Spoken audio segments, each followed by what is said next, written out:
तो जो है राम जी के साथ एक दो बंदर नहीं गए थे बंधुओं, कितने बंदर गए थे?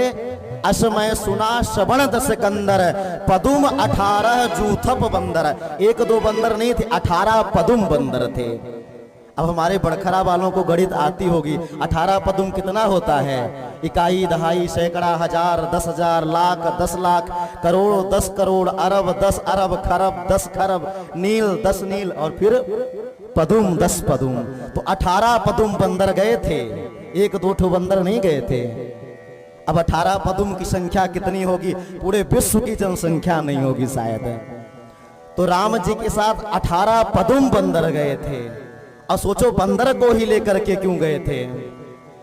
बंदर को इसलिए लेकर के गए थे, जानते थे कि हम लोगों को लेकर के जाएंगे, मानवों को लेकर के जाएंगे तो ये बड़े स्वार्थी हैं, आधे तो सोने की लंका देखकर रावण की तरफ चले जाएंगे। प्रेम से बोलो राधे राधे। तो राम जी जानते थे कि ये मानवों को यदि लेकर के जाएंगे तो वहां गए और सोने की लंका देखे तो ये पाला पलट देंगे, आधे से अधिक तो भाग जाएंगे रावण के साथ, इसलिए बंदरों को लेकर के गए। प्रेम से बोले भक्त वत्सल भगवान की। तो महाराज हम तो इतने स्वार्थी हैं, अब अपने स्वार्थों की चर्चा परिचर्चा क्या करें? और हम ही भर स्वार्थी नहीं है, सारा जगत स्वार्थी है। स्वार्थ लाग करई जग प्रीति, असुर नर मुनि जन सबकी यह रीति। सबसे पहले देवता भी स्वार्थी हैं। जब परीक्षित को कथामृत सुनाया जाने लगा तो देवास तत्र समागम, अमृत का कलश लेकर के पहुंच गए।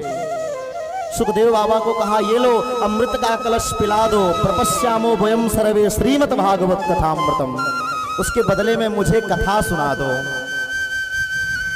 देखो तो देवता भी स्वार्थी हैं, सुर नर मुनि जन। आपसे दुनिया का स्वार्थ है तभी तक नाते रिश्ते हैं, और जैसे स्वार्थ समाप्त हो गया तो नाते रिश्ते फिर खत्म हो जाते हैं, कमी आने लगती है। इस प्रकार से आज परीक्षित को 7 दिन में मरने का श्राप हुआ, और 7 दिन में उन्होंने प्रश्न किया कि मरने वाले को क्या करना चाहिए।